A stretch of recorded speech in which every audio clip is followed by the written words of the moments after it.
The leftist narrative of a racist America hit a minor snag this week, minor snag being the left's term for reality.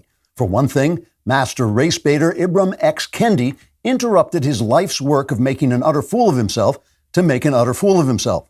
The master baiter sent out a tweet mocking white students for pretending to be black in order to improve their chances of getting into college. Some critics pointed out that this obviously undermines Kendi's entire thesis that systemic racism makes life harder for black people. Other critics disagreed and said, "Who's Ibram Kendi?" And still others said, "Tell that clown to shut up. I'm trying to watch the Atlanta Braves win the World Series after the MLB screwed Atlanta out of the All-Star game for protecting election security. Ha ha ha, you stupid MLB putzes." But perhaps those critics digress. Kendi quickly took down the tweet, but then said, quote, "Criticism of me is violence, or maybe silence is violence, or maybe a punch in the face is violence, and I'm a grifter, winning awards, prestige, and money from rich white people for attacking rich white people and talking absolute crap," unquote. Some critics felt this statement undermined Mr. Kendi's life work of undermining his life's work. Other critics disagreed and said, "Ha ha ha, you stupid MLB putzes." In another narrative oopsie-daisy, idiot leftists looked like idiots when they idiotically said that racism was the reason Virginians refused to elect an old white man to replace Governor Ralph Northam, the Democrat who dressed up in blackface. To be fair, Northam says he might not have dressed up in blackface. He might have dressed up as a Ku Klux Klansman, as so many Democrats have done in the past. Leftists also called voters racist for expelling critical race theory from their schools. CRT is, of course, the theory that racism can only be stopped by judging people according to the color of their skin. Leftists protested that CRT was not being taught in schools and would continue to be taught in schools because anyone who wouldn't judge people by their skin color was racist. And by the way, your son should perform oral sex on older men. Democrat strategists are working around the clock to determine why they lost the election. And they're torn between two explanations. Either one, Republicans are white supremacists who elected a black lieutenant governor and Latino attorney general to replace the black-faced Democrat Ku Klux Klan guy. Or two, Democrats are evil and people don't want their children turned into racist perverts. The strategists are leaning toward the white supremacy explanation because they can't face the fact they're going to burn in hell for all eternity. The final blow to the left's racist America narrative came in Minnesota, where voters rejected a move to defund the police, turning their backs on Black Lives Matter because Black lives actually matter. As one Minnesota voter put it, quote, "I support the police. Oh, and by the way, tomahawk chop, you stupid MLB putzes." Trigger warning, I'm Andrew Klavan, and this is The Andrew Klavan Show. I feel hunky-dunky, life is tickety-boo. Birds are winging, also singing hunky-dunky-doo. Ship-shape, tipsy-topsy, the world is zippity-zing. It's a wonderful day, hurrah, hooray! It makes me want to sing. Oh, hurrah, hooray! Oh, hooray, hurrah! All right, we're back laughing our way through the fall of the Republic. We're going to talk about the elections and the Democrats getting shattered in Virginia and how we can be more joyful by shattering our idols. And I'm going to answer a mailbag question about the most painful emotion there is. But first, I don't know if you know this, I hope you do, but the Daily Wire is suing the Brandon administration. We have filed lawsuit against them because they have put out this incredible, crazy, authoritarian, anti-American mandate that just comes, it's just a regulation. It's not even a law. They just had OSHA order people to require their employees, if you have more than 100 employees, you have to require them to be vaccinated against COVID-19 or submit to regular testing. The Daily Wire's lawsuit was filed by the Dillon Law Group, Inc. and Alliance Defending Freedom in the U.S. Court of Appeals for the Sixth Circuit. The lawsuit alleges that the Biden administration lacks constitutional and statutory authority to issue the employer mandate and that the mandate failed to meet the requirements for issuing a rule taking effect immediately. All that stuff is technically right, and of course that's what you got to do in court. But this is more important than that. OSHA should not be allowed to force employees to do anything, and especially not put medicine into people's arms that they don't want. The mandate is absolutely unconstitutional. We're not standing for it here at the Daily Wire, and our employees deserve to keep their medical history private and have autonomy over their own bodies. How simple is this? We stand with our employees' rights as we do with the rights of every single American. The Biden administration has warned that any companies that do not comply with this federal overreach could be fined as much as $136,000 per violation, which is why we need your help. And listen, this could be a big lawsuit. I mean, we're trying to strike a real blow here against the deep state. This is the thing that people complain about when they complain about the deep state. They complain about not even passing laws and forcing people to do things that they shouldn't be able to force you to do. So here's what you got to do. If you're not a member yet, consider joining us today. If you go to dailywire.com/subscribe and enter code do not comply at checkout, you'll receive 25% off your membership, and you will be fighting this unconstitutional mandate with us. We appreciate your help, and we won't comply, and you shouldn't comply either. All right. Also, you want to go on YouTube and subscribe to the Andrew Klavan channel. We have exclusive content there. We send it directly to your house. We actually slide down the chimney, and we'll leave it under any tree that's there, and we'll go and probably take the tree with us. When we leave, we might even clean up. You never know. But the point is, if you subscribe, you will get good extra content, including my show. And if you leave a comment and the comment is sufficiently racist and hateful, we'll read it on the show because it'll fit right in with everything else. Today's comment is from Stelly, it looks like. She says, it's a reaction to something I said. She says, with all due respect, you are not the great-grandfather of the conservative movement. You are the hot Gandalf of the conservative movement. And when you have guided enough young people to the light through Clavanism and successfully saved the Republic, your task will be finished and you will sail into the West. The good news for all of us is based on the current state of affairs, you're going to be around for quite some time. That is definitely true.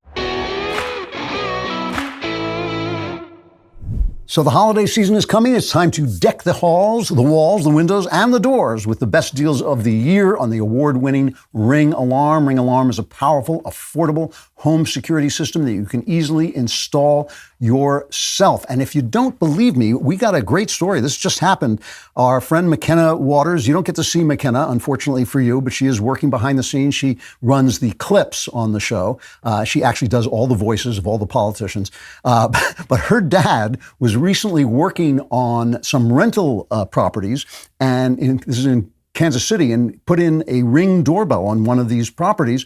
And a few nights ago, the Ring doorbell caught guys attempting to break into the home that he was renovating, because Ring recorded them and alerted McKenna's dad of the activity. He could call the cops, and the cops were able to actually catch and arrest these guys because they had Ring. So you want to get Ring for your house. The way to do it this holiday season is you go to ring.com/Klavan to get a great deal on a Ring Alarm security kit today. That's ring.com/Klavan. And now if anybody comes to your house or McKenna's house or anybody's house, you ask him, how do you spell Klavan? And if he knows the answer, that's bad. Call the police.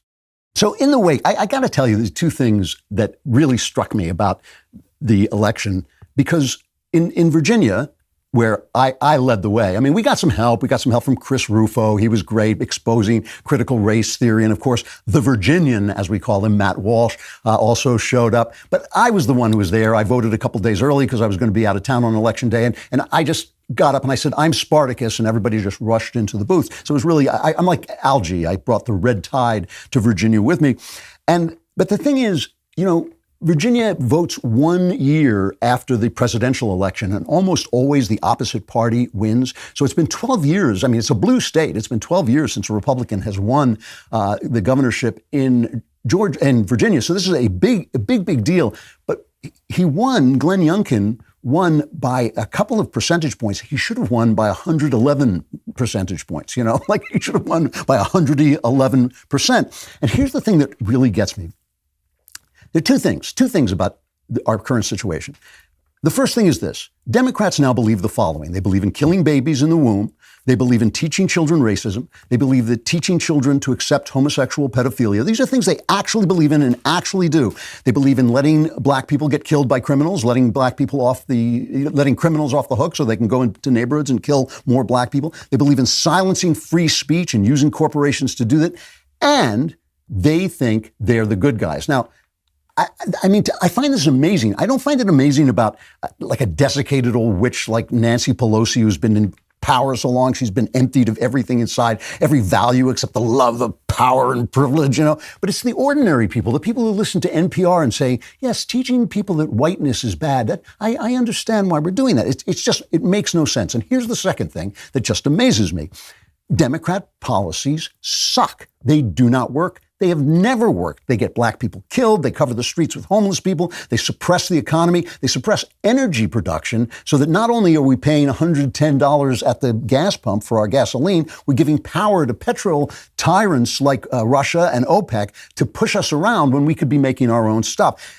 They lose wars we've already won. They go into Iraq and they surrender a war we've already won. They just are awful, but people keep voting for them. They keep, you walk outside a city like San Francisco, once the most beautiful city in the world, the most beautiful city in the country, and it's a hellhole. And you think like, oh yeah, I'm going to keep voting for the people who do this. And they do. It's amazing. Even in New York, where they elected this guy, Eric Adams, who's a Democrat, but said he was going to be tough on crime because all the crime that Giuliani chased out and Bloomberg kept out has come sweeping back into the city. They elect this guy, Eric Adams. But in Manhattan, they elected another one of these stupid progressive DAs. So Eric Adams is not going to be able to do anything in Manhattan. They're still going to be letting people out without bail and all this. And the Democrats just keep voting for this garbage. So I put these two things together, that they're evil and they think they're the good guys and they convince people they're the good guys. And their policies suck and people keep voting for them. And I mean, even the fact, like I said, even the fact that the Democrat Glenn Youngkin won only by a couple of percentage points in Virginia is amazing to me. And the thing is, the reason I think this is because they have a moral approach. They tell it's a satanic moral approach, but it is a moral approach. They tell people that the things they're doing are good. They tell people it's good to let criminals go free. This is good Marxist theory. It's not Marxist theory, but it's Marxist theory that crime is produced by society, so individuals shouldn't be punished for crime. We have to just fix the society, so we should let criminals go. They believe women should be as free in their sex lives as men. That's not the way the world is arranged. Women are not as free because women get pregnant. So they say, well, that's easy. We just kill the babies. That's the right thing to do. And people listen to NPR and they go, oh yeah, I get it. You kill the babies. I gotta shout my abortion. That's a good thing. They believe that everyone should be equal, so we should make no distinction between one kind of sexuality and another, even if it erases the lives of women, even if it tells little boys that they're supposed to service old creeps, which they're actually doing. So the only conclusion I can come to is that people vote for crappy Democrat crappiness because they've been convinced it's moral. People will follow a moral vision. I think it's because we know we're fallen creatures. We know we're not moral creatures, and we're so desperate to feel moral that we can be talked into voting for things that just on the basis of being told that they're moral and will make us moral. Now, let me compare this to the right. Last week, I went to a party at my son's house. It was a party celebrating the fact that my son, Spencer Klavan, no relation, who you know is gay, is now engaged to his boyfriend, whom we in the Daily Wire call Josh from Legal. Josh from Legal is the guy who comes in, a note comes in and says, Josh from Legal says you can't call Nancy Pelosi a desiccated old hag because she'll sue you. We're all worried about Josh from Legal. So they are engaged. So I go to this party. And it's a really wild mix of people, right? Josh's relatives are there. They're all kind of down-home Americans from ex-urban and country Indiana around Illinois. And they come in and they're, real salt of the earth, Midwestern Americans. There are these kind of flighty gay guys who are kind of flittering in and out like it's a theater restaurant, It's like, darling, hello, how are you?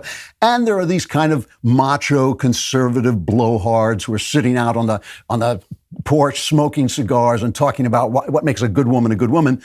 So, of course, that included me, and the cigars were great because Knowles brought them.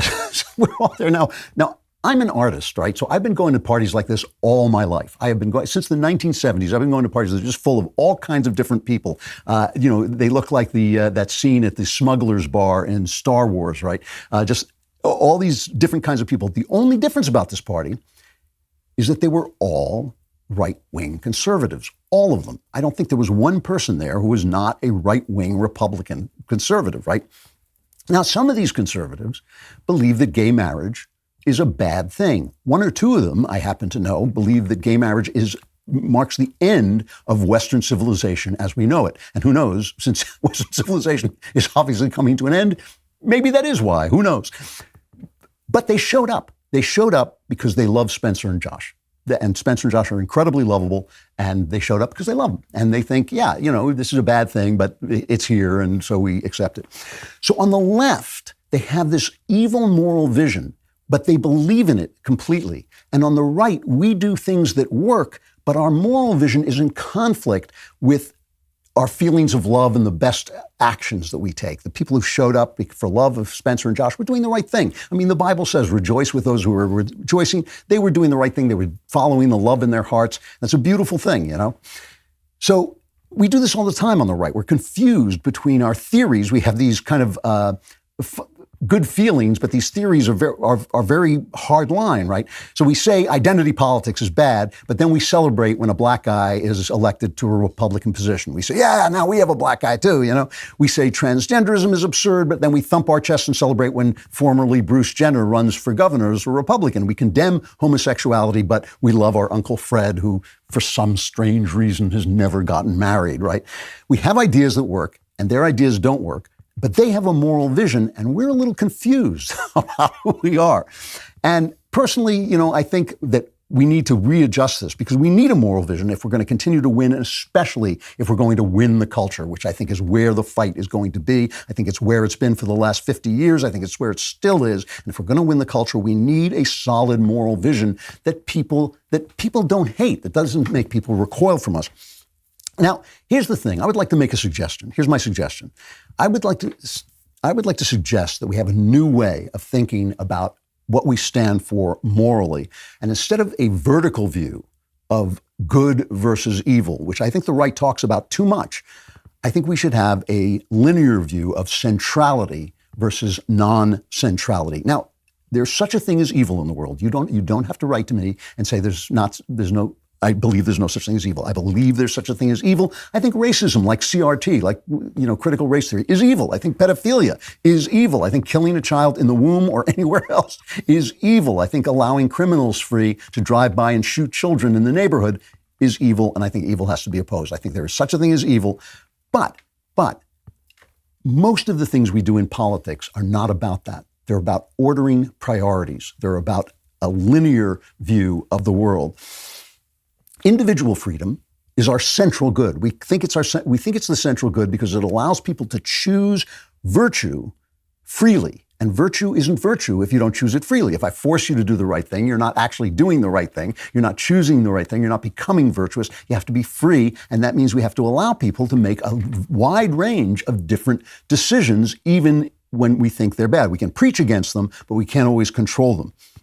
So I think we have to start to think about what is central to preserving our freedom? What is central to the American and the Western way? So, for instance, I have absolutely no problem with saying to my son or to anyone else that the mom and dad family is at the center of the freedom Western enterprise, because it's how people are created. It is the natural way for children to be raised. It means that we govern ourselves in our little family unit, and we don't need the government to tell us what to do.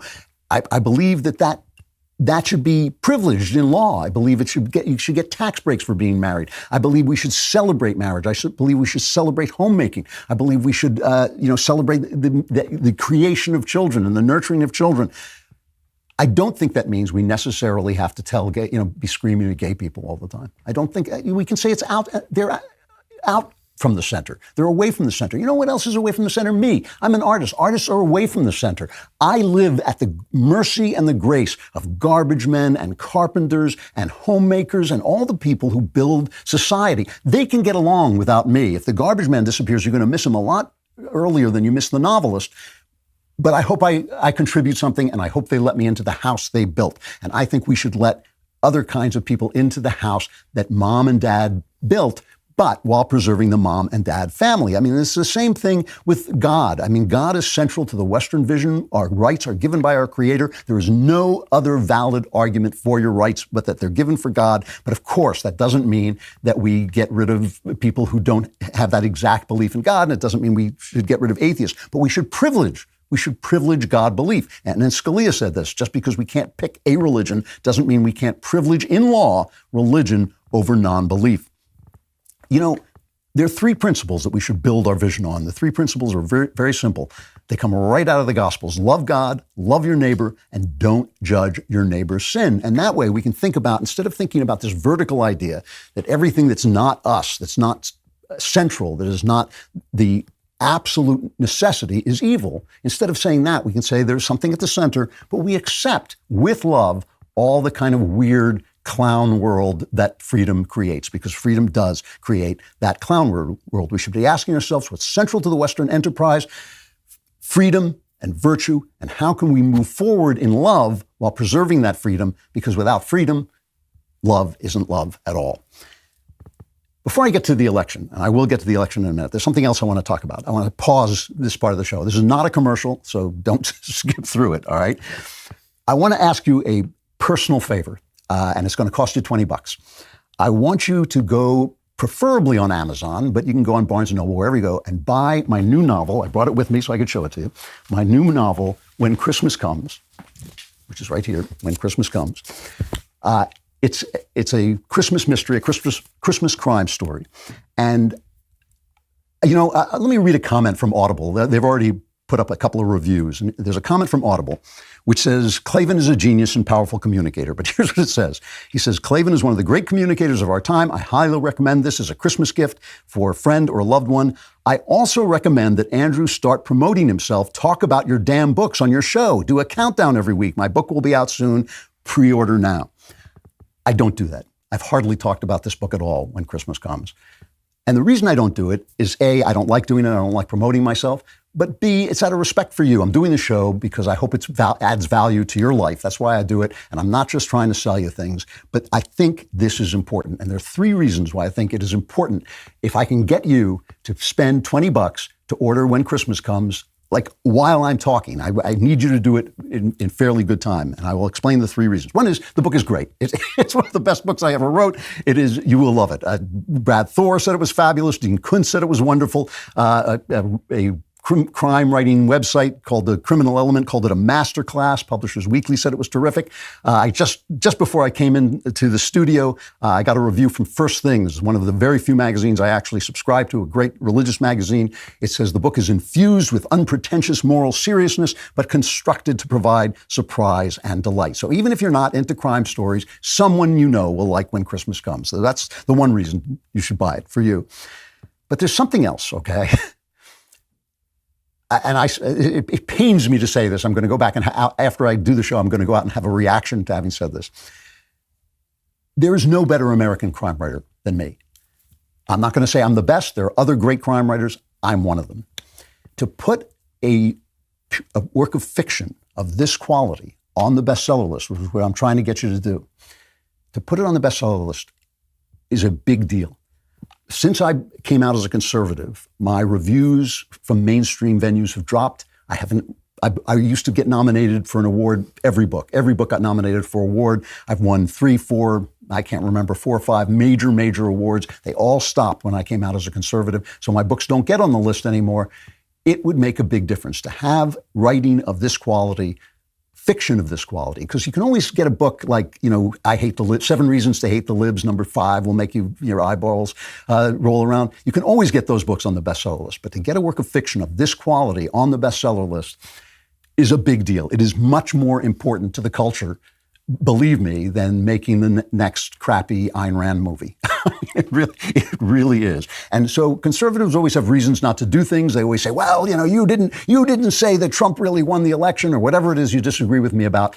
I'm one of us. I am one of the people on the right. If you wait for somebody who agrees with you about everything, yes, you will get books on the bestseller list, but they won't be like this. They'll be the usual thumping, Philistine, bad right-wing fiction. This is great stuff, and I want it on the bestseller list.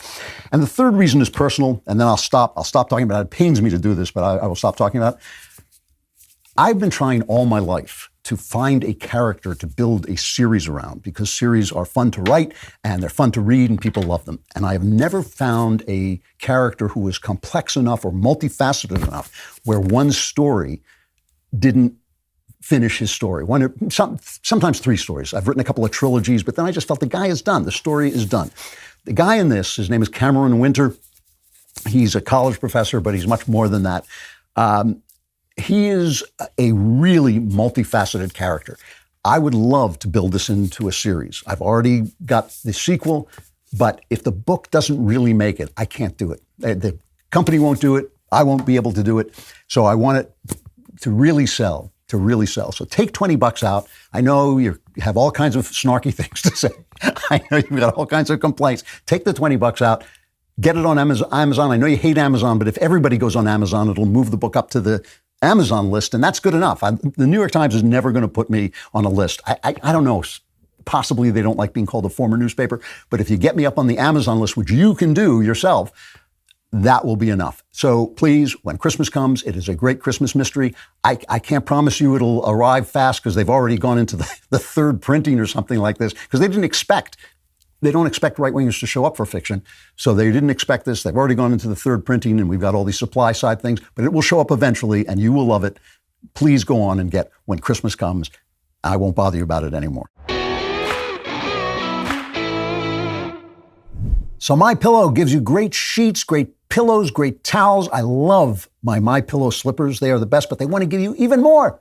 You can get great discounts on all MyPillow products if you go to mypillow.com right now and click on the radio listeners specials. Deep discounts on mattress toppers, towels, so much more. MyPillow is offering a buy one, get one free offer on Giza sheets. These are top quality sheets that you will love. Go to mypillow.com and click on the radio listeners specials for the buy one, get one free offer on the Giza sheets and use promo code DailyWire at checkout, or you can call 1-800-651-1148. You will also get deep discounts on all MyPillow products, including those slippers. I just love those slippers. I'm not kidding. That's mypillow.com and enter DailyWire or call 1-800-651-1148 and tell them Daily Wire sent you. That's 1-800-651-1148. You'll love this stuff and you'll get great deals.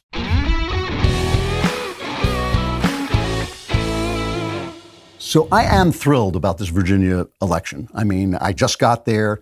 It obviously turned the entire tide of the state. I mean, the minute I walked in, everybody just said, oh, okay, let's vote Republican. I love when I have that effect on people. Probably if I'd stayed in California, Larry Elder would be governor by now. Sorry, Larry. But moving to Virginia was a good move. Like I said, he didn't win by enough. But the shocking thing to me has been the clash between the media and reality. I always say reality has a voice, and this was reality speaking up, and I'll tell you why. But let's just look at this first. You know, Chris Rufo, God love him, and Luke Rosiak too, helped parents fight against this critical race theory. And they are trying to gaslight people. Even the Wall Street Journal, shame on them, has been trying to gaslight people into telling parents that their children are not being taught critical race theory. Here's a montage. Here is an amazing montage of the media gaslighting parents in Virginia. There's cut 2. This election has become the latest to weaponize something called critical race theory. Critical race theory is it's become the new dog whistle, except you can actually hear it, so it's not really a dog whistle. Yeah, let's start there. Critical race theory not taught in Virginia schools. But it does show that Republicans are good. It's dishonest. It's not a good faith argument, but they are talented at branding. They're talented at making an election about certain issues, even if they don't have any basis in reality. One key issue for Youngkin, opposition to the teaching of critical race theory in schools. The curriculum is not taught in Virginia schools, and McAuliffe has called the tactic a racist dog whistle. What he calls critical race theory, even though it's not taught in Virginia schools. And the notion that critical race theory is being taught in Virginia classrooms. A lot of these voters, Chris, weren't able to exactly articulate what that means. A lot of them believe that critical race theory is being taught in the schools. They don't like that, but it's really not on the curriculum in Virginia. Critical race theory that is not taught in public schools in Virginia. Okay, so these are guys, I always love the fact that these guys are wearing ties. The guys are wearing ties, the women are dressed really nicely. They have the authoritative look. It's like they go to work in the morning and it's like their kids say, what do you do for a living, Daddy? Well, I lie to people, son. I go on and I lie, hoping that they'll believe me and do what I want them to do instead of what's right to do. That's my job. You know, how do you live with yourself like that? Terry McAuliffe, the other guy running for the to retake the governorship. He'd been governor before. He has been accused of all kinds of corruption, misuse of funds, and all these things. He actually said the same thing as cut 8. He talks about critical race theory. Let's be clear, folks. Critical race theory has never been taught in the Commonwealth of Virginia. He says day one he's going to ban it. He's going to ban something that doesn't exist. He's going to. Here's the problem. COVID-19, the Chinese flu, the Wu flu, the flu Manchu came along, and suddenly parents were home. They were watching TV. They saw what their kids were being taught. Okay, let me play a couple of them. Here's a commentator. Her name is Shamika Michelle, talking about what she saw her children learning. This is cut 6. Technically, they are not teaching critical race theory, but I don't care what you call it. What you can't take away from parents is the ones that listened over the Zoom calls for the last year. You can't take away the experience from them of hearing the foolishness that their children were being taught. I don't care what name you give it or what you call it. You are not going to teach my little black kids that because of their black skin, they aren't going to make it. Because of their black skin, they aren't going to be anything. And I don't think it's fair that you teach little white kids because of their white skin that they're privileged or they're inherently evil. You can't take away the experience that parents have had over the last year. So you can get on TV and you can lie and you can, say, well, technically it's not critical race theory or whatever. You can say that, but you cannot take away what we experienced during this pandemic and listening to what our children were learning. Who are you going to believe, Shamika, the media or your lying eyes? I mean, it's just like it was right in front of them. And their moms. Now, you know what a high opinion I have of the role of motherhood and of women who are actually there watching what their children are doing. Here's the other thing about moms. Moms don't just take care of their kid. They take care of everybody's kids, right? Because their kids come over for play dates and they have friends, and kids don't care what color you are. This is what is so disgusting about this, that the Democrats are pushing this on little children, because little children don't care. And so you come home with your friend, and you're a black kid, but your friend is a white kid. The mom is taking care of both these kids and doesn't want either of them being taught any of it. She mentions both. She says, I don't want my black kid being taught that he's a victim. I don't want your white kid being taught that he's an oppressor. Here's a lady in Loudoun County, Virginia, again, had the same experience. She witnessed this. She saw it while these media guys in ties and jackets with the power that you have when you put a camera in front of somebody, when you put a microphone in front of somebody, you have this power that they misuse this power to gaslight people. These are the parents who saw what was happening to their kids. Play this mom. This cut 10. First, it was in early spring of 2020 when my 6-year-old somberly came to me and asked me if she was born evil because she was a white person, something she learned in a history lesson at school. Then you kept the schools closed for a year and a half despite the science indicating that it was safe for kids to return. And now you've covered up a rape, then arrested, humiliated, and falsely accused her parents of being domestic terrorists. I wish I could return my kids to LCPS. Private school is expensive, and I want my kids to be able to walk home from school with their friends in their own community. I refuse to allow you to destroy our schools. They are not your schools, they are our schools. You all should be ashamed, and you should have the moral courage to admit you are wrong and step down. If I were on the school board and heard that speech, I would be turning to the guy next to me and go, are we the baddies? Because that is a pretty damning statement. So here's, of course, the truth, the trick. Critical race theory, which is it's a garbage theory. It is a garbage theory, but it is an intellectual theory, right? Nobody is stupider than intellectuals. Critical race theory is not on the curriculum in school. So that's why they can get up and say that and convince themselves they're not lying and convince you that they're not lying. It's not on the curriculum in schools. It's on the curriculum of the teachers' schools. The teachers are being taught it, and then they infuse it not just into classes about race or history, but into math, into everything. They infuse it into everything. In math, they say, well, you're penalizing people on the basis of being wrong because rightness is a white concept. Here is a guy, Tony Kinnett, his name is. He is an administrator from one of the biggest school districts in Indiana. And here he is explaining how this works. This is cut 14. When we tell you that schools aren't teaching critical race theory, that it's nowhere in our standards, that's misdirection. We don't have the quotes and theories as state standards per se. We do have critical race theory in how we teach. We tell our teachers to treat students differently based on color. We tell our students that every problem is a result of white men, and that everything Western civilization built is racist. Capitalism as a tool of white supremacy. Those are straight out of Kimberly Crenshaw's main points, verbatim in Critical Race Theory, the writings that formed the movement. This is in math, history, science, English, the arts, and it's not slowing down. If students of color have lower reading scores, it's because of inequity. Therefore, we take from the white students and give to the color students. That's Richard Delgado, straight out of CRT and Introduction. All teaching is political, with reality and facts taking the back seat. That's Dr. Gloria Ladson-Billings, who outlined how she saw critical race theory fleshed out in public schools in 1995. When schools tell you that we aren't teaching critical race theory, it means one thing. Go away and look into our affairs no further.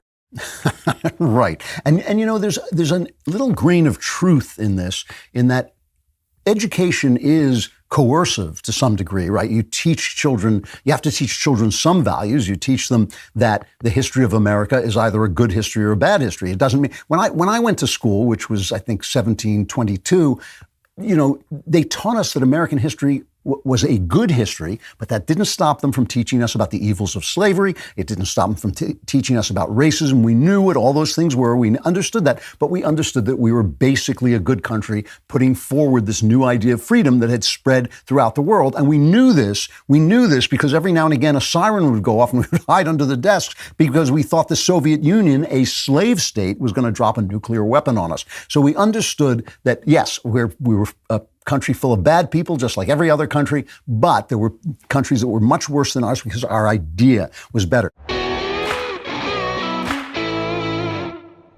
All right, we'll talk some more about the election, but first let's talk about Raycon, if only so I can go, Raycon, because every time I turn them on, these things sing in my ears. They also give me seamless Bluetooth pairing and a comfortable noise isolating fit, and they don't look stupid, which is very important to me. You can start listening right away and keep listening for hours. The audio quality is great. It's comparable to what you get from other premium brands, except Raycon starts at half the price. The new everyday earbuds come with 3 new sound profiles to make sure everything you're listening to sounds the best with just the right amount of bass, which doesn't matter as much to me because I'm listening to books mostly, but still, it's great for music too. Raycon offers 8 hours of playtime and a 32-hour battery life. Go to buyraycon.com/Klavan. That's BUY Raycon.com/Klavan today to unlock exclusive deals up to 20% off your Raycon order. But hurry, this offer is available for a limited time only, and you don't want to miss it. That's buyraycon.com/Klavan to unlock up to 20% off your Raycons. Buyraycon.com/Klavan. And if you tap them just right, they'll tell you how to spell Klavan. I just made that up, but still, it's KLA. There are no easy things. So now the media lies, right? McAuliffe lies, the Democrat candidate for governor lies. All these parents are watching with their eyeballs their own children being indoctrinated to this racist idea. And I don't care how complicated you think it is. It's racial essentialism to say that whiteness is a thing. You hear them talk about this. Well, whiteness is the problem. And of course, if you said, well, I think blackness is the problem, everybody would reel in shock because, of course, both sides would be wrong. Just because they're wrong doesn't mean we should be wrong. It is not some color that's the problem. It is the broken evil of human beings and situations too. Of course, poverty is difficult and creates a certain kind of criminal. Wealth creates a different kind of criminal. There are plenty of criminals on Wall Street too. So the parents show up, and this is a central issue of the CRT, and Glenn Youngkin, God love him, he wins the election. He's now the governor-elect of Virginia. And here's how the liberal media, at least, reacts to this election. This is cut 3. Glenn Youngkin played the race card for a reason, because he knows it works on certain white voters. He did stoke white grievance politics to mobilize the Republican base. He's laundered Trump's really sort of disgusting, flagrant out racism. He's wrapped it in education. Education, right, which is code for white parents don't like the idea of teaching about race. That's the fundamental problem for these parents and this anti-CRT movement. They don't like the way whiteness is being portrayed in these new, more inclusive lessons. This wasn't about those pocketbook issues. This was about how white kids feel talking about what black kids go through. The subtext of all this was, we can't let these black and brown people run the country. Glenn Youngkin running on critical race theory that he knew hit a chord around race. I think all the CRT stuff is trumped up dog whistling. Some of it was dog whistle racism. I have to tell you something. This is kind of an aside, but it is absolutely true. The older I get, and I am now hot Gandalf. I mean, I am I have gotten to be an aged old fellow. The less I understand human beings. When I was a young person, so help me, I had all these theories about why human beings did what they did, and I was absolutely certain of myself. And now today, when I say to somebody who's younger than me, when I say, I don't understand how people can do this, they always have an explanation. But I have reached that age where the wisdom of Socrates is mine, and I know I don't know anything. I do not know how a person goes to work and does what those people did. So help me, every now and again you come on a show and you make a mistake and you say something that's not true. You think it's true, but you say something that's not true. When that has happened to me, and I think it happened once, it was 1952, I think was the last time it happened, I stay up all night. I am so upset by that. These guys go in and tell open lies about the motives of people and the things that are actually happening to people's children, the things that are happening in school, and they go home and they sleep like babies. And I swear I have no explanation for that except that Eve ate an apple and gave it to Adam, and he ate the apple too. That's the only explanation I have, because really, really no theory covers the twisted hearts of human beings. So on the other side of this, though, is the fact that anybody with a little bit of common sense can see that the lies didn't work. I mean, at some point, you got to say, I lied, but now the police have got me. I better start making a deal so I don't go to prison forever, right? And you got a little bit of that. On the Today Show, one of the correspondents started a little glimmer of truth, sort of, kind of like Tinkerbell in the stage play of Peter Pan, just a flickering light, sort of to glimmer on NBC. And on the Today Show, the correspondent said this, cut 4. It just seems like the Democrats lost the culture wars in this election cycle, right? Virginia's new governor-elect Glenn Youngkin seized on a range of issues that seem to motivate parents, particularly in those all-important suburbs, which Mr. Trump lost.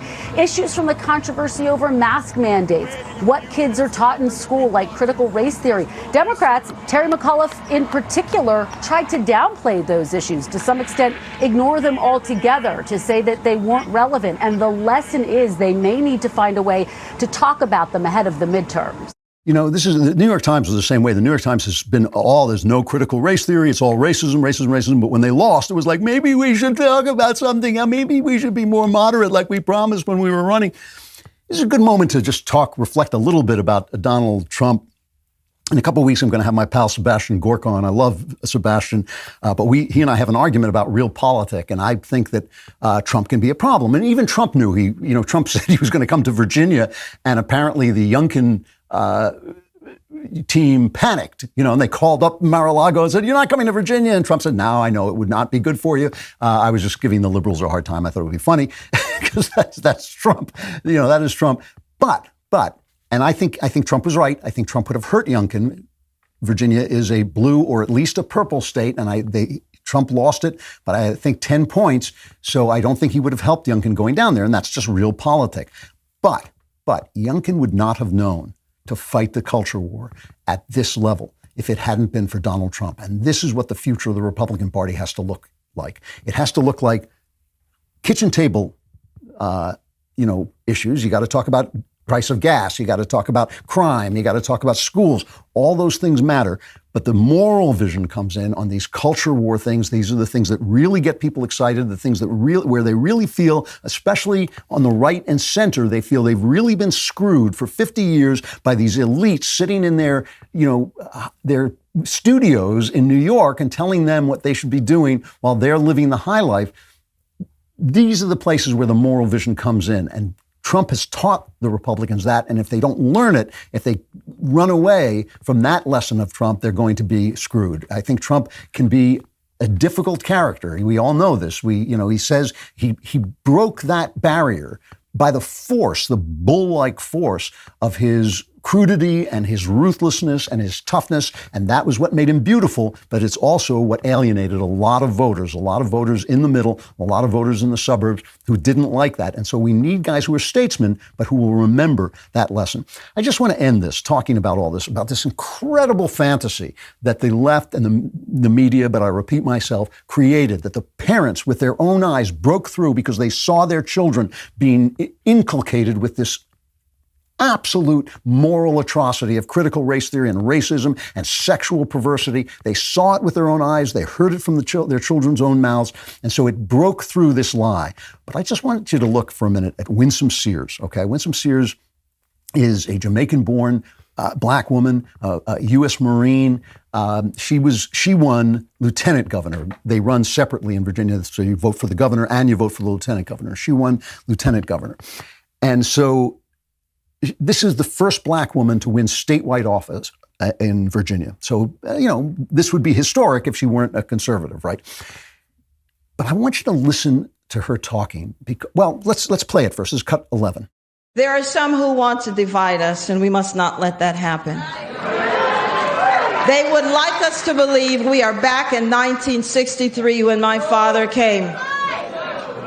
We can live where we want. We can eat where we want. We own the water fountains. We have had a black president elected not once but twice, and here I am, living proof. She gives this speech, and then she talks about the kitchen table, policies. And it's like this, got this ring of not inspiration, just common sense truth. Common sense truth. What other white majority country has elected a black man twice to be president? None. Zero. This is the least racist country in the world, right? Our history is our history. Our history is past. That's why they call it history. This common sense voice of reality, if we can speak like that a little bit more and not fall into echoing them. Every time I hear a Republican say, well, yes, Black Lives Matter, I just think, shut your mouth, man. There is no such thing as a black life in this country. There are only American lives. This is what America is. It's this great idea, this wonderful idea that people should govern themselves as much as humanly possible, keep their own money, live their own way, each one attempt to lift himself, and that will lift everybody, right? But that idea goes against our natures. Our nature is to be racist. Our nature is to control one another. Our nature is to push one another around and not leave one another alone.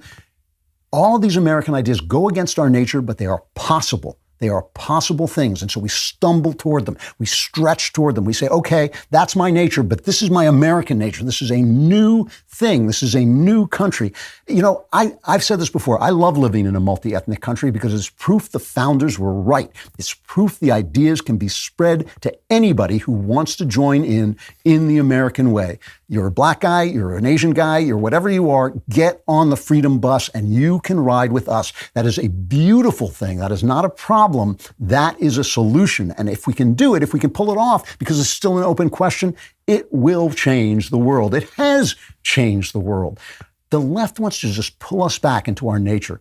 It wants to pull us back into our lusts and our hatreds and our division and our desire to control one another. The American idea is better than we are. It is better than I am, and it's better than you are. It is a beautiful idea. It's inspired by an even greater idea, which is Christianity. It grows right out of Christianity, and it's blending with classical, freedom ideas from Greece and Rome. It is better than the individual, but we can live that life. We can, and I think we just have to state it in the moral terms that, in fact, it deserves, because it is the most moral philosophy we've yet found. All right, coming up, we're going to talk about how to increase your joy, but we can talk about that right now because we can talk about Rock Auto. It will increase your joy to go to Rock Auto in so many different ways. First of all, your car won't be broken anymore because you'll be able to go on your computer and get great car parts at great prices, so that's good. But also you'll get to say rockauto.com. And when you say rockauto.com, girls come from all over the place. It's amazing. It's amazing because not only does it sound incredibly cool, it means you're smart enough not to try and drive your broken car down to an imaginary auto parts shop where the guy doesn't know anything more than you do, and he's just going to look in his computer and then charge you more for doing that. You can say rockauto.com, and women know you are smart enough to just go on your own computer and get those auto parts at a cheaper price. How do you do it? Go to rockauto.com right now, see all the parts available for your car or truck, and write Klavan in their How Did You Hear About Us box so they know we sent you, and you got to do it the same way. Say Klavan, and they spell it out, Klavan. There are no E's in Klavan. So in putting forward a conservative moral vision, which I really do believe we have to do. I talk about the culture war. I talk about winning the culture. There is no culture without a moral vision. That's what culture is, essentially. There's no art without a moral vision. This is the big mistake that the leftist artists make when they just splash stuff on the wall and think, well, it represents, the way the mind sees reality. No. Art is a moral vision. It is a moral vision put into stories, and images and music all convey a certain way of looking at the world. And putting forward a moral vision, your greatest weapon is joy. Your greatest weapon is joy. If people look at conservatives and they see anger and they see despair and they see a dissatisfaction and disgruntlement all the time, it's just not that appealing. I mean, that's one of the reasons the left is starting to lose. They're angry and hateful and accusatory all the time. They're judgmental all the time. They say, oh, you sent out a tweet when you were 15 years old and it wasn't exactly, didn't call gay people, you lose your job. That's ugly. It is ugly. Grace, joy, these are the things that actually sell. I mean, they're selling tools. They're not just wonderful things for life, which they also are, but they are selling tools for a moral vision. And by joy, I always have to say this because people think I mean happiness, but I don't. Obviously you can't walk around being happy all the time, but you can walk around with gusto. You can walk around enjoying life even when life is a struggle. And you've seen people in this. You've seen people solving problems in a business or solving problems in their life, but doing it with gusto, doing it with a real belief that it is something that can be done and should be done, and it's life. It's vital world. So I've been thinking a lot about a letter I got in the mailbag a while back, and I think I mentioned it once before because it's been on my mind. It was a question about lust, and someone was talking about Matthew, the passage in Matthew where Jesus says, you've heard it said, do not commit adultery, but I tell you that anyone who looks at a woman to lust after her has already committed adultery with her in his heart. And he says, if your right eye causes you to sin, gouge it out and throw it away. Very graphic language from the Savior there. But essentially saying, if you're going to sin by looking at people, don't do it. Just get away from it. And somebody wrote in and said that he hated the fact that he had all these feelings for women who were not his wife. And he considered it sin that when he saw a woman who was not his wife, he was attracted to her. And I said, no, that is not what Jesus actually said. He didn't say if you look at her with lust. I mean, lust is a kind of dodgy word, but that's not what he said. He said if you covet a woman when you look at her, you've already committed adultery in your heart. And what I said is, look, there's a difference between coveting a woman and taking erotic joy in the beauty of women. Because erotic joy, the joy that comes from eros, the life force, I'm not just talking about sexual joy. When I say eros, I mean the life force that attaches us to the beauty of the world. That sexual joy is where all of our appreciation of beauty comes from. I mean, the human form is the kind of central idea of beauty that we have, and I don't think we're supposed to walk around ignoring and just say, I'm not going to look at all this beautiful stuff, it's going to kill me. No. C.S. Lewis, who I just think is one of the great thinkers of the last century and one of the underrated thinkers, because while you and I know him, he did not have the effect on the culture that somebody like Sigmund Freud, who was wrong about everything, had. C.S. Lewis, who was right about everything, didn't have that same effect.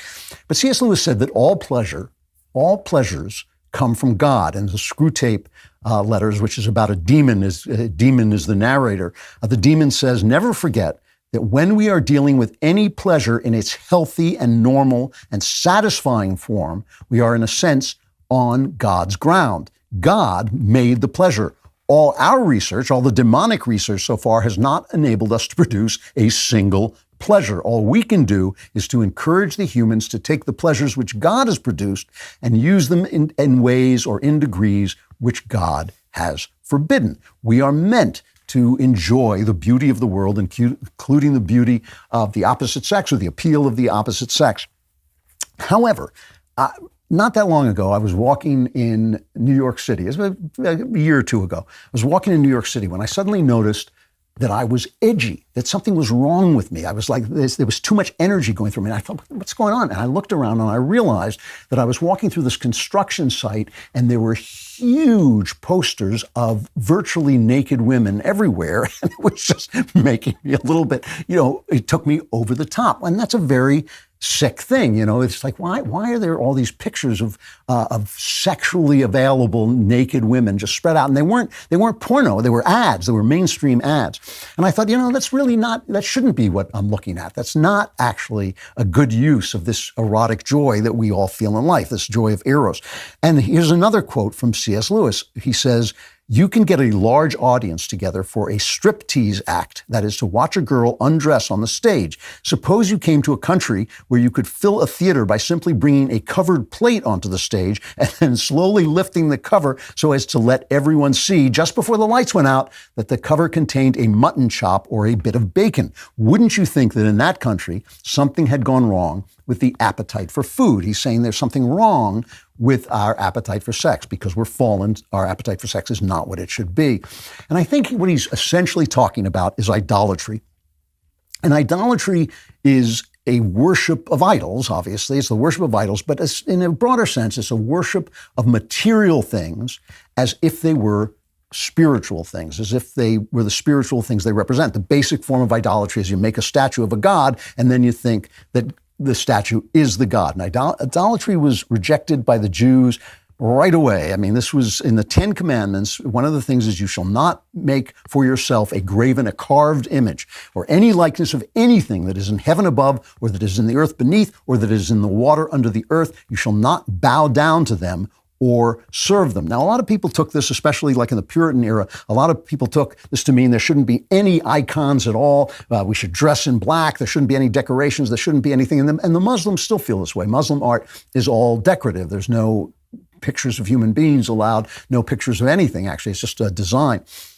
But I think it's the worship that the Ten Commandments forbid, because just a few sentences later, God is instructing the Jews on how to make the Ark of the Covenant, the altar for him. And he tells them to make images of cherubim, of angels to put on the ark. So I don't think he was forbidding actually making art. I think he was forbidding the worship of art.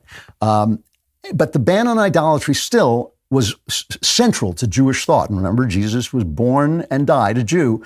And this was at the very beginning, like they said, this is the distinction between us and the other people. This is what the Jews said. There's Psalm 115. He says, why do the nations say, where is their God? Where is the God of the Jews? He says, our God is in heaven. He does whatever he wants.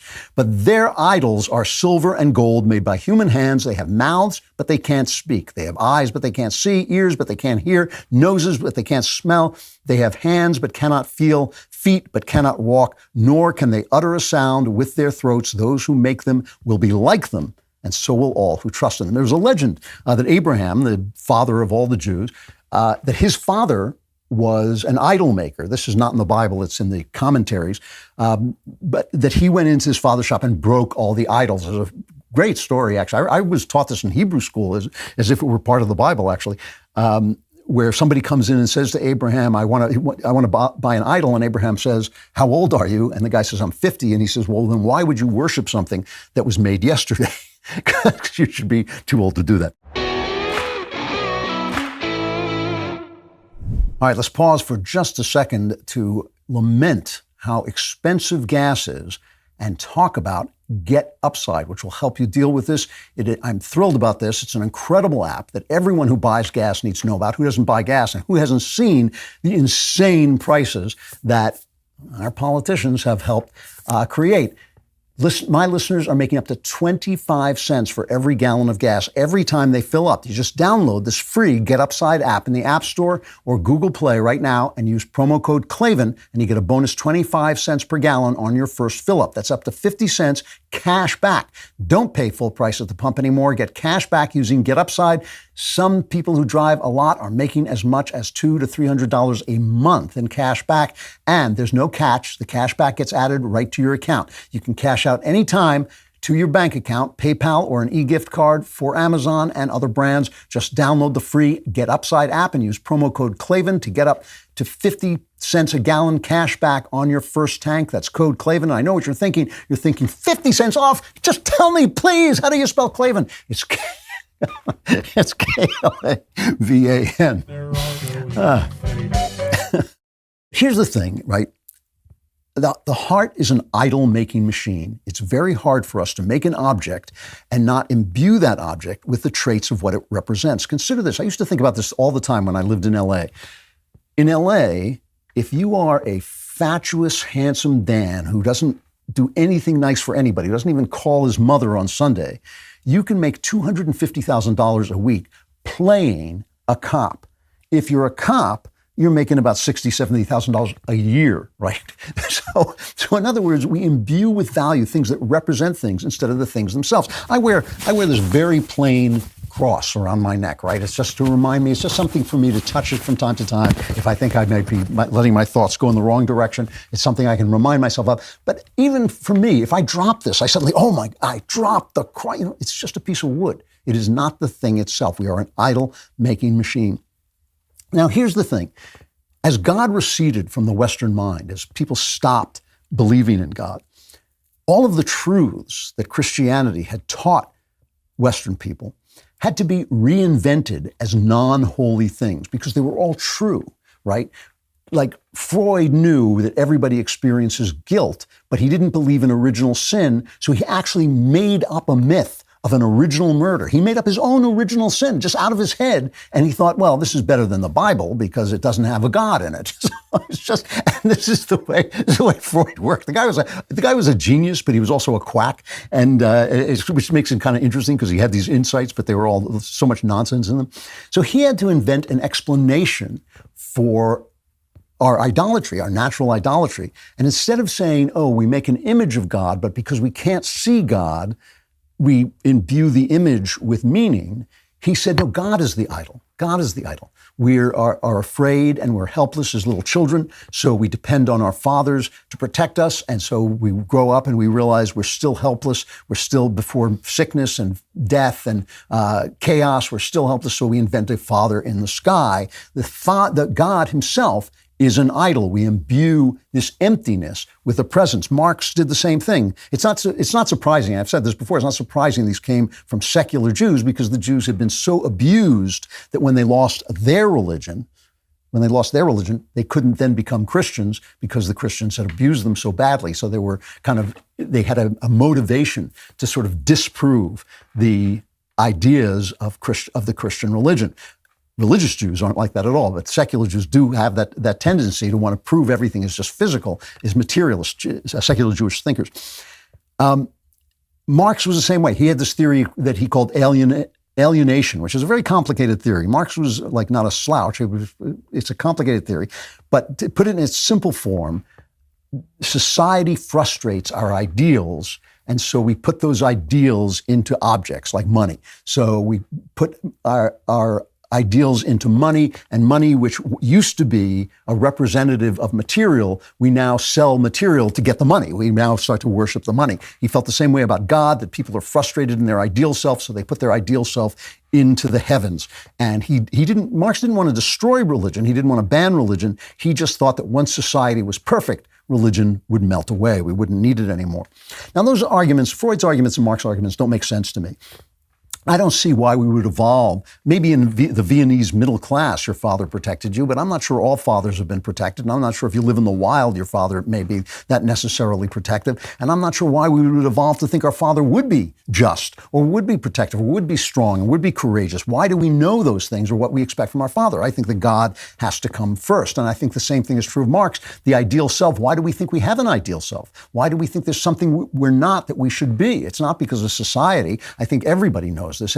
Even children know they're not what they should be. We understand that there's something broken about us. So I think that the theories just don't hold together to me. Our innate knowledge of God tells us who our father should be and who we should be. And my idea of psychology is different. I believe our mothers and fathers represent the male and female images of God. And if we love them as human beings with their flaws and don't mistake them for God, we can then, through our love for them, we can then understand God better. But if they abuse us, we think that God, and we take them for gods, then we lose our faith. That happens to people all the time who've been abused by their parents. The same is true for every good thing, okay? And this is why I'm talking about this, because I think it makes us happier to shatter our idols, right? There's a famous expression in sports. They attribute it to Vince Scully. I'm not sure it is Vince Scully, but they say it's Vince Scully. He said, losing feels worse than winning feels good. Okay, and that's true. I'll tell you something that's even more true. All good things are disappointing. All the things you wanted, all the things you think, if I just get this, it'll solve all my problems. They never do solve all your problems. They may be good, you may enjoy them, but they're going to be disappointing. Losing feels worse than winning feels good, because when you lose and you've put your ego into the enterprise, into your ambitions, into your love life, into your sports life, whatever it is, then you feel that your ego has been shattered. But when you win, you haven't won the thing you're looking for, because what you're looking for is God Almighty.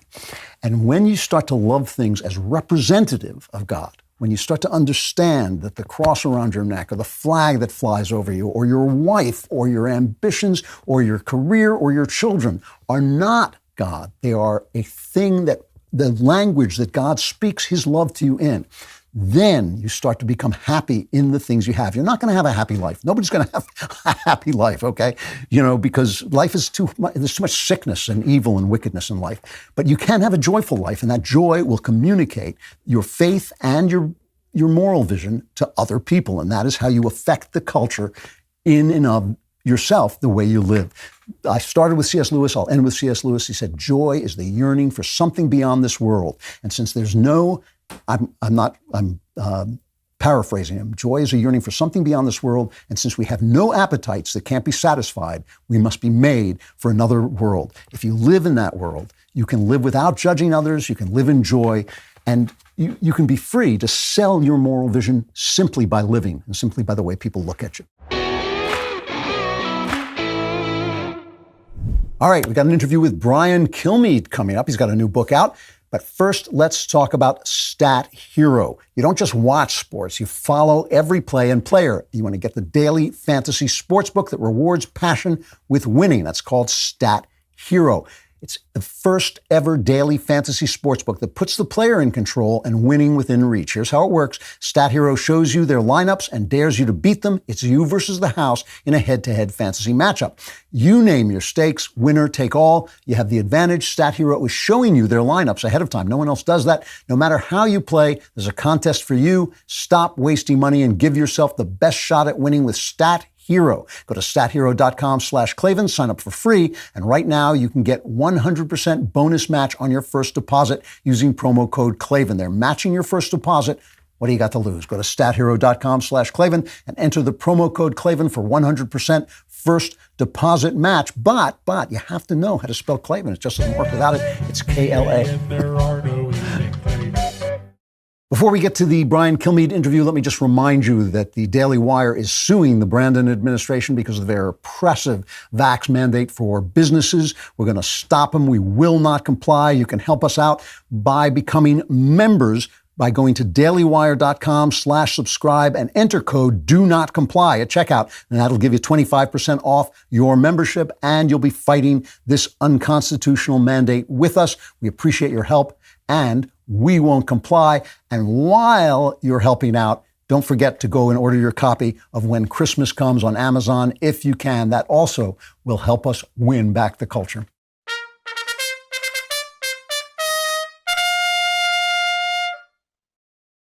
So you know my guest today, Brian Kilmeade. He's the co-host of the Fox News' morning show, Fox and Friends, hosts the daily national radio show, The Brian Kilmeade Show, and he's been writing a really interesting series of books about kind of unknown moments of heroism and excitement in American history. This new one is called The President and the Freedom Fighter, Abraham Lincoln, Frederick Douglass, and Their Battle to Save America's Soul. Brian, thank you for coming on. It's good to see you again. I appreciate you having me on. So before we get into this book, the President and the Freedom Fighter, this is a series that you're doing, right? This is actually something you're really interested in, is finding these kind of hidden stories.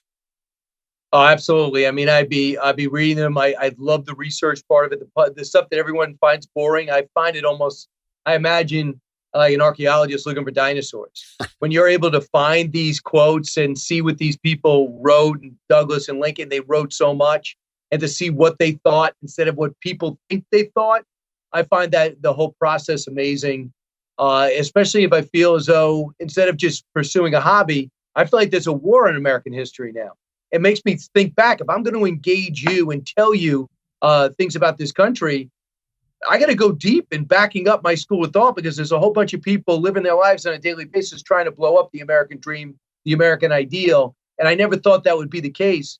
I thought that, man, I hope people that watch the news love history, because if so, I think they'll give George Washington's Secret Six and Thomas Jefferson, the Tripoli Pirates, a chance. I had no idea that history would be part of breaking news, that I'd be talking about why should Thomas Jefferson's statue stay up? Why should Lincoln's name stay on a school? I mean, these are the questions I get now on tour. And I go to the Hermitage with Andrew Jackson. Well, he had slaves, he's a horrible person. Yeah, true. A horrible person? Not really sure. He defined a generation. He was born, lost his parents at a young age. The guy was an orphan, and you see what he accomplished in America that had no social safety net. So you got to appreciate where we've been. And now I find myself, I go deep beyond the surface to make sure people understand exactly who these men and these women were. You know, it's interesting you say that, because I couldn't help but notice the subtitle of this book, the President and the Freedom Fighter, Abraham Lincoln, Frederick Douglass, and Their Battle to Save America's Soul. This notion of saving the soul is something that our current president likes to talk about a lot, that he was fighting for America's soul. And that it's frequently involved in race. Is the fight for our soul a fight about race? It's the original sin. I don't think there's any doubt about it. Nobody's whitewashing it, no pun intended. No one's spray washing it just to move past that. And everyone's saying, well, man, we did a lot right. We changed the world. Our founding fathers, America, democracy, freedom, free enterprise, capitalism, all we did and what we've done, the innovation we brought to this planet, we can go on and on. However, slavery was existing in every continent, and we brought it to this continent. People before us, most of people watching right now, even didn't have ancestors in America, the stats say, so there's only so much blame you could actually carry around, even though people want you to. How about zero blame?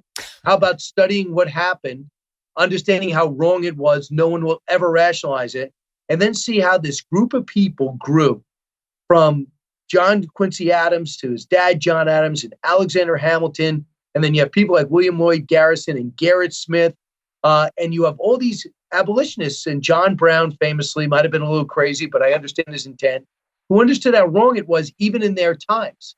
But then how do you get political clout? You need a guy like Lincoln, who thought slavery made no sense to him. But he didn't believe the races were equal. He saw the conflict, but he was never signing on to slavery. Ulysses S. Grant never was on to slavery. But then you see America continue to evolve and get better. And what was happening in every continent, America would fought a war to get rid of. So I thought, who led that war? Lincoln and Douglass. Grant, Ron Chernow just did this incredible 1,000+ page book. I didn't close that book and say, well, I could do so much better and I can get deeper. Not by a chance. In fact, I feel I lost a family member when I was done with it. That's how really made Grant. But I thought, what if I just talked about these two men and how they came together. They finally met and what they were able to accomplish and where they came from, too. Well, let's talk about this for a little bit. Let's start with Abraham Lincoln, because the guy is practically a myth. I mean, he is such a powerful figure. He presides over what you might call the second half of American history in the same way George Washington sort of presides over the first half of American history. In researching this book, did you find discrepancies between that myth and the person, or did you find, no, in fact, this was a mythic character? Oh, I mean, what he overcame. If I wrote that in a biography, you'd say, put that in the fiction file. I mean, abject poverty. Mom dies at 9 years old. Dad kind of beat him, licensed him out, would rent him out for other people to work on a farm. 1 year of combined formal schooling. Oh, and that's your best president ever? Not a chance. Tell me another story. I'm not publishing this. So what he overcame, he wasn't perfect, but man, he was honest. He was pure. He was moral. And I will say this. He was not thinking blacks and whites were equal. And some of the things he said will make your skin crawl. You're like, oh my goodness, how could he say that? But he was a man of his times. Right. And yet he was ahead of his time. And then he began to realize, like Benjamin Franklin. Benjamin Franklin's like, yeah, the whites are better than blacks and slavery exists. And then when he sees when you educate a child and there's no difference in their intellect and their curiosity, he, in Benjamin Franklin's life, realizes slavery's wrong. He becomes an abolitionist. In Lincoln's not really exposed to slavery. The North had 1% of the African population was in the North. They were doing their own thing. There's no Twitter. There's no satellite vision. There's no Prime. There's no satellite dish. There's no cable. You're not watching what's happening in South Carolina and Mississippi. So you hear about it, you read about it, but it's not your life. But you don't think they're equal. Well, Lincoln in real time would understand there's no difference. And I have in the special that comes out on Sunday, 10 o'clock, November 7th, you'll see on Fox News, I mean, a quote from Lincoln. He basically understands at the end that Frederick Douglass walks in to his inaugural. Not only is he invited on the podium, but he walks into the White House for the ball. Lincoln sees him, walks over to him. The world shuts down. And Douglass says, he goes, my friend Douglass, what did you think of the speech? He said, don't worry about me. He goes, doesn't matter. You got a room full of people. He goes, there's nobody's opinion I care more about. What did you think of the speech? He said, Mr. President, it was a sacred effort. Now, how does a racist say that? Yeah. You don't make Douglass, the first time he gets word that Douglass is there to see him, there's a huge line wrapped around the White House. Douglass waited 5 minutes before his name was called and Lincoln went to see him. But he was presiding over a country that did not have the enlightened view of race that we have, over a world that didn't. So what do you want Lincoln to do? If he rushed too much, he has no political clout. He's got no country to hold on to. And it frustrated Douglass like it frustrates us. How could you not see there's no difference between color? How could you not see if you educate a person, they're going to be, it's up to them to see what they can accomplish, that no one's born smarter than anybody else, or no race is better than anybody else. Ethnic background isn't. How do they not know that? Well, go back in time, read what they were exposed to. Yeah, and not only that, I mean, I think it's so amazing that we have lost the ability to imagine people in their time, because certainly our children and children's children, they're going to look back at us and think, how could you do this? How could you do that? I mean, I frequently think abortion is going to be like that, where, they're just going to think like, what on earth were you thinking? How could you not be enlightened? But we are just like them. We are wrapped in our time. We're wrapped in a certain number of assumptions that'll disappear. And it's a failure of imagination, really, to do that. Look at same-sex marriage. Yeah. In 2008, Barack Obama says, right, marriage between a man and a woman. In 2012, he feels same-sex marriage is something he's going to run on. Was he a horrible person in 2008? Is he a great person in 2012? Or is he like all of us, evolving in a situation and a life and a society in which we're born? We got to think we're getting better. Yeah, we've got to hope, yeah. So let's talk about Frederick Douglass. Now, Frederick Douglass, I read his autobiography. I think every school kid, at least when at my age, we read his autobiography. But there's now some talk that his autobiography is is sort of a little bit of a PR job. Did you find that he is different than the things that when you started out your research, did you have assumptions about Douglass that changed over time? I was all ears and eyes. And, I've seen the videos, the documentaries, but I read David Blight's book. And anytime you think that he is making him seem too good or too great, all I ask you to do is look at his quotes.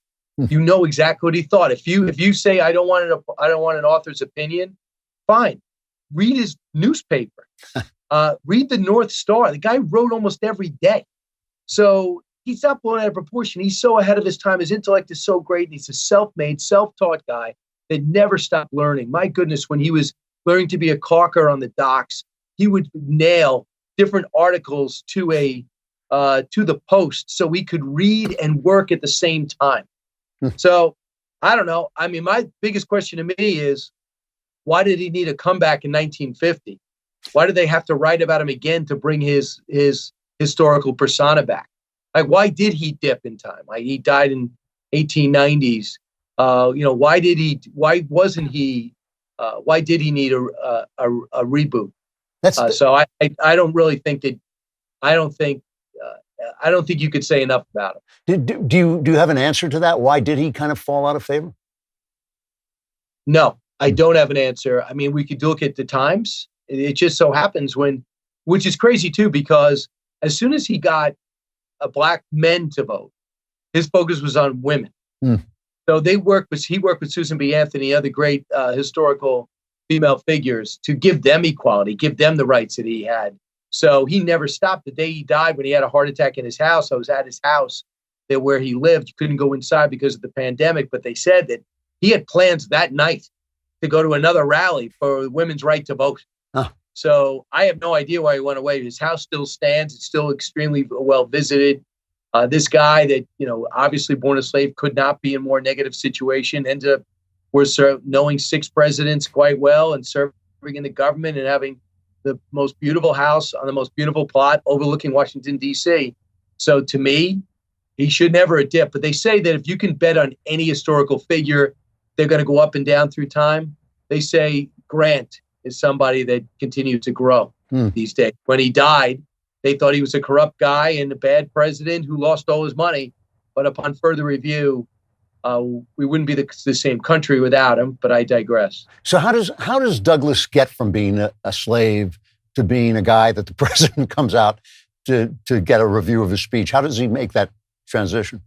Well, I mean, he was lucky in this sense that he had one master's wife in particular, slave owner's wife in particular, Sofa Old, A-U-L-D, who thought he was this cute kid, a very respectful kid, and he was working with her son. And he's like, hey, can I learn to read? Can I learn the ABCs? Can you teach me to write? And then once he got the fundamentals, he would run errands for people to learn how to read and write and get magazines and study their Bible. And he became this sponge.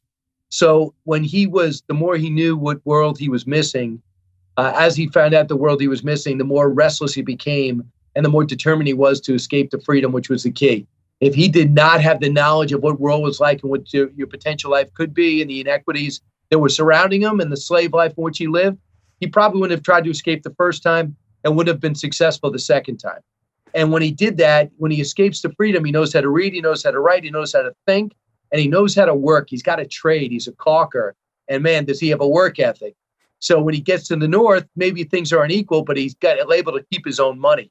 And then he starts working his way up and he starts teaching other African Americans about the Bible. And he starts speaking and preaching in his own informal way. Then he goes to a rally, an abolitionist rally. He ends up getting the courage to go up there because someone said, seeing him speak. And he's so good, he impresses William Lloyd Garrison. Garrison's got this newspaper and he's got this group of abolitionists who thought the Constitution was wrong and the country's got to be restarted. And he wanted Douglass and his slave background to be part of that engine. And then Douglass would write his own biography, publish and become a best-selling author, and then would go over to Europe and tour and would be treated almost like an equal back in Europe and become famous in Ireland and England and Scotland and through Germany and France. They would know this guy who 7 years prior was a slave. So, I mean, that's the short course of what he did. But if anyone says, well, they're overhyping him, really? So these two guys come together, both of them from poverty, both of them from very tough upbringings, and both of them are self-made men in some way. Do they like each other? Well, they don't really know each other until they meet face to face. But Douglass is constantly prodding at Lincoln because he sees the potential and how much room he has to grow, but believes he will. And when Lincoln comes up and he starts the Douglass debates, he goes to a couple of them. And, one time his name comes up and they say, you're you're a friend of Frederick Douglass, the black man. He's like, no, I'm not a friend of Douglass. I don't think the races are equal, but I think people should be free. But I'm not demanding they're free. I'm telling you that that's where I would go. We've got to get there somehow. So that's frustrating. And Douglass writes about that. Really? We're not equal? Come on.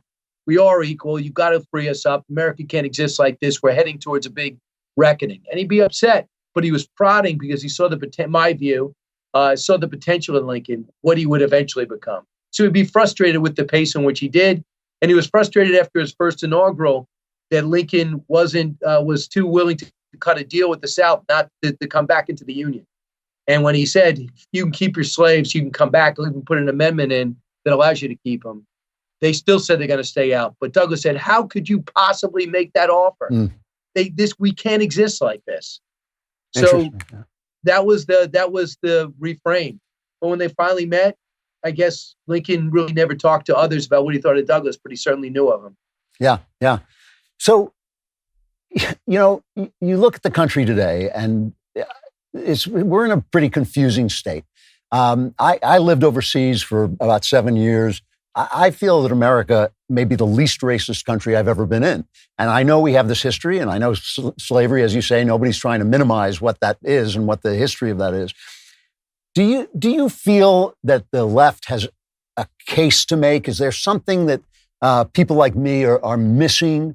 That when I see, for instance, a George Floyd, which set off so much trouble in the country, I think, I understand that it's different to be a black man being stopped by the police than a white man. I do understand that. But at the same time, I know police were risking their lives in dangerous neighborhoods. And you see people turning over statues. If you were turning to your black friend, what would you say to him? Would you say to him, you're selling the country short? Number one, I would say this. Number one, I'm never going to I've not majored in black studies. I haven't studied cultures. I just know one of the best things we could do is do what you just did, travel. Compare it to other societies. Yeah. Also, look in the fact that 1 million Africans have come to America, and many more are online to come here. For such a racist country, why is everyone coming? Number two is if we could do things to plow the ground, to level the playing field for everyone, but not rig the game, because you never appreciate the win if you feel as though people are compensating for you because of things that happened 200 plus years ago. I'm all for it. Level the playing field, wipe out the pockets of racism as they exist, and institutions that need to be re-examined. Let's do it. But as Condoleezza Rice says, you're never going to get anywhere with race relations if you vilify one race, really for the most part, who had nothing to do with things that happened 200 plus years ago. And that's what CRT is doing. So I really believe that we're at a point now in America where if there is racism, let's get rid of it. But I believe that if you read this book, you'll understand where we were, how far we've come, how bad Reconstruction was, and why we should appreciate what we have now. And I believe that America, from my perspective, has gone the furthest of any country on the planet to eliminate racist policies, judgments, and society. But if there's things that we could do to work on, let's do it. But the minute you start vilifying and protesting and say, apologize because you're a certain skin color, I don't have anything more to add to that conversation. I'm running out of time, but I just want to ask you, are you hopeful? I mean, this is a pretty absolutely. You are. Yeah. Absolutely. I think that America, what you see with Andrew Jackson, what you see with George Washington, what you see with our founding fathers as a whole, what you see with Lincoln and Douglas, America always gets the right person at the right time. If you look at FDR, if you look at Reagan, we always get the right person at the right time. And the next person, I think Joe Manchin's giving you an idea that when you come out and say, yeah, I'm a moderate and I've never been a liberal, I'm a Democrat, but I don't hate Republicans. I thought to myself, that might be the type of person, not Joe Manchin specifically. Yeah. That's the type of person that'll bring us together. Someone who just won't engage with the hatred and the vitriol and sees that, well, when inflation's overrunning the country, you probably shouldn't spend $1.7 trillion you don't have. Doesn't mean I don't like black people, or it doesn't mean that the other side is bad. It means this is a mistake. Right. So I don't want to destroy oil and gas because it helps my number one enemy flourish, and it jeopardizes our security. it doesn't mean you want to poison the planet. When we get people like that could see both sides, and they're out there, I think it'll be easy. It'll be very hard to hate.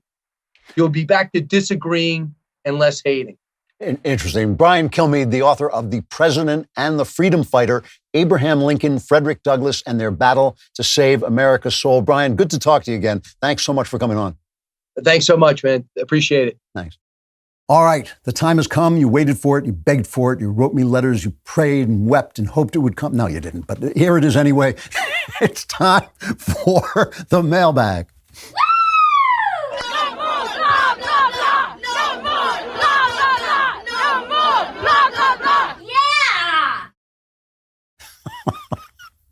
I'm not responsible for this. All right, this is from Vanessa.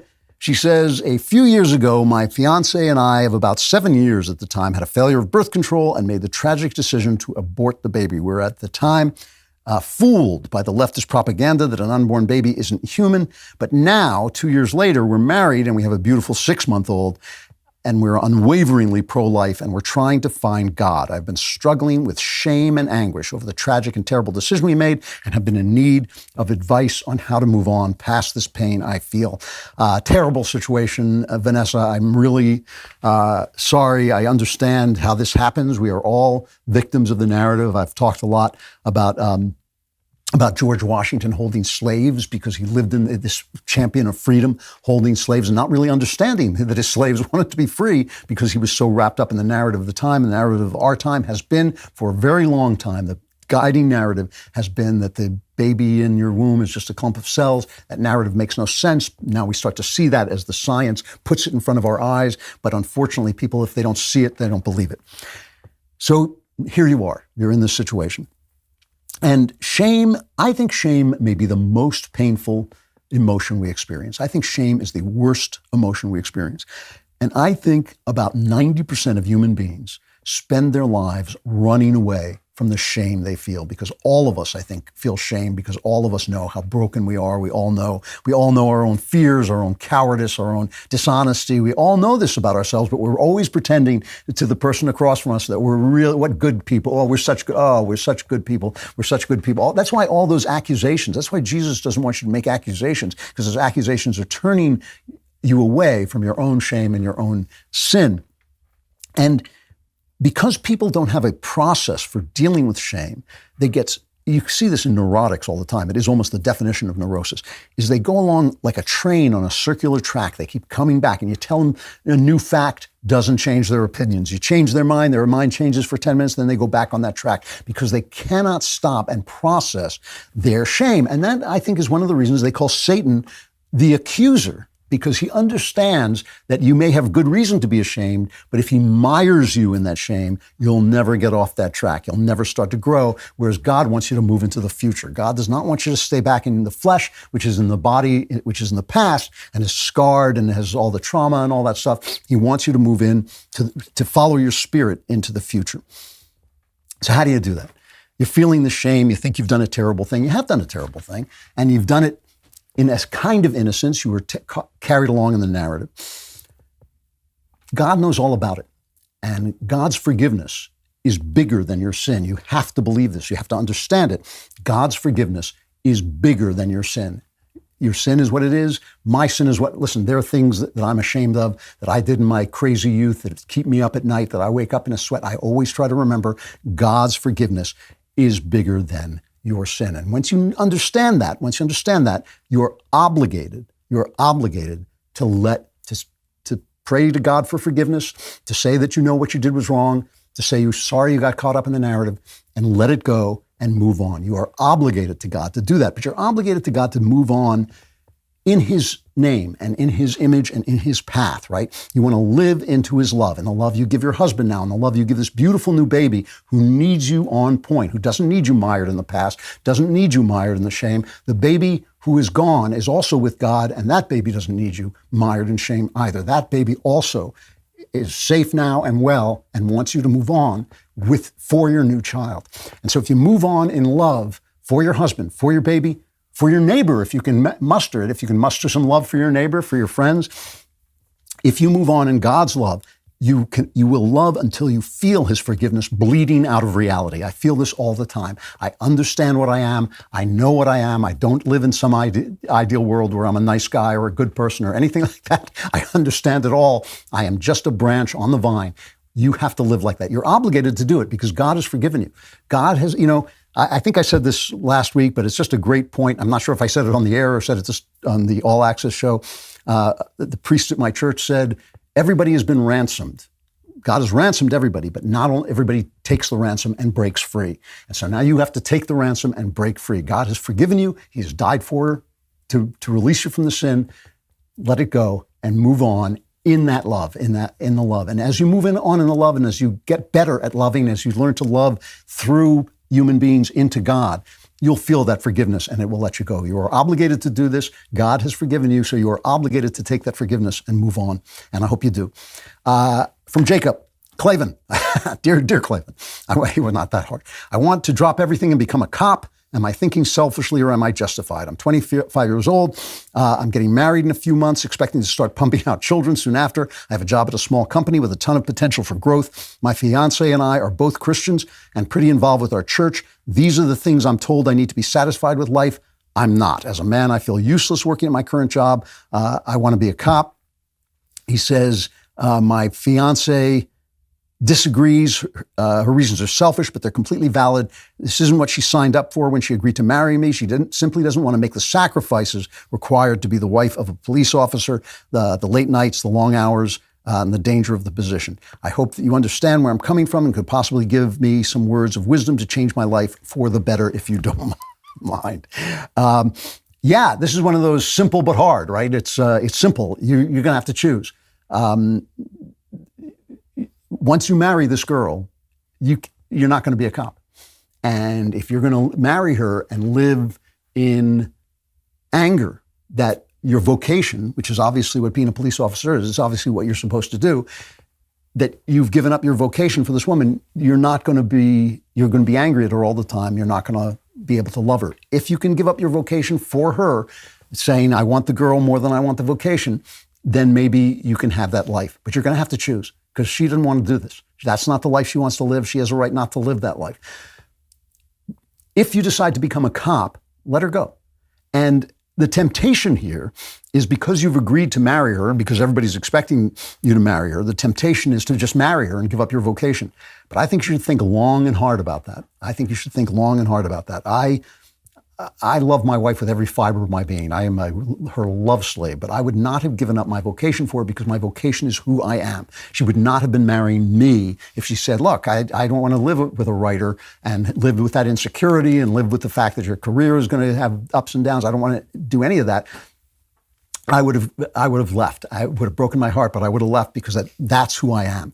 And she wouldn't have been marrying me. She would have been marrying somebody that she wanted to be me. So it's very tough. It's a hard saying, my friend, but you got to decide. And you cannot try and do both, because it'll just make everybody miserable. And once you, to use your phrase, start pumping out those kids will be miserable too if your marriage falls apart. From Matt says, over the past decade or so, my family and I have spent most of our time living outside the U.S. as a military family. I joined the military nearly 2 decades ago out of a sense of patriotism and pride in our country and a desire to serve after the attacks on 9/11. However, the far left has become increasingly more powerful. I've gotten disillusioned with the U.S. I love our nation and what I believe we fundamentally stand for, but I cannot see myself living there. We've spent most of our time living in Germany. We love it there, but have never been involved in their political and cultural conflicts. Having been an expatriate yourself for a period, why did you return to the U.S.? What would your advice be for a conservative considering moving overseas? Okay, well, what you should remember is living overseas is very liberating, but the reason it's liberating is because you don't care.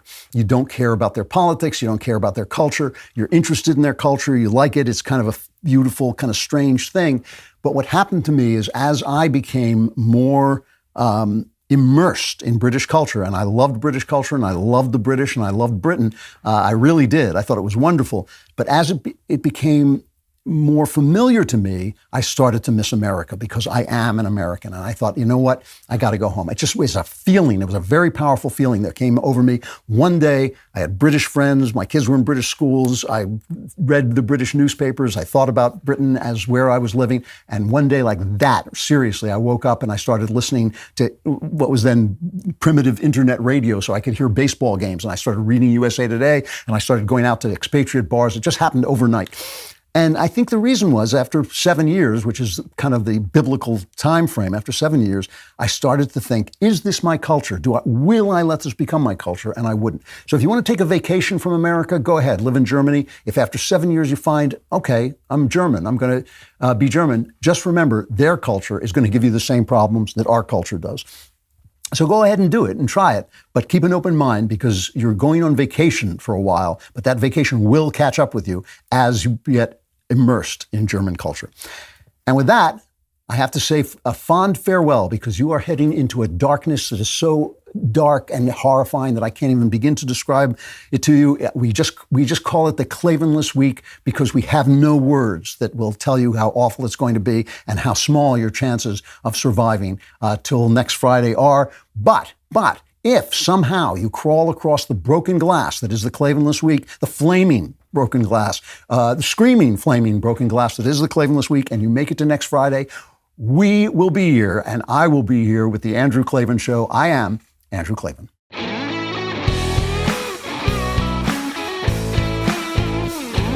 The Andrew Klavan Show is produced by Lisa Bacon, supervising producer Mathis Glover, executive producer Jeremy Boring. Our technical director is Austin Stevens, production manager Pavel Wadowski, editor and associate producer Danny D'Amico, lead audio mixer Mike Coromina. Animations are by Cynthia Angulo, hair and makeup Cherokee Hart, production coordinator McKenna Waters, and our production assistant is Jacob Falash. The Andrew Klavan Show is a Daily Wire production, copyright Daily Wire 2021. John Bickley here, Daily Wire editor-in-chief. Wake up every morning with our new show, Morning Wire. On today's episode, Biden's new OSHA vaccine mandate faces legal pushback, the Supreme Court takes on New York's concealed carry law, and Australia starts to roll back its travel lockdown. Join us and get the facts first on the news you need to know with our show, Morning Wire.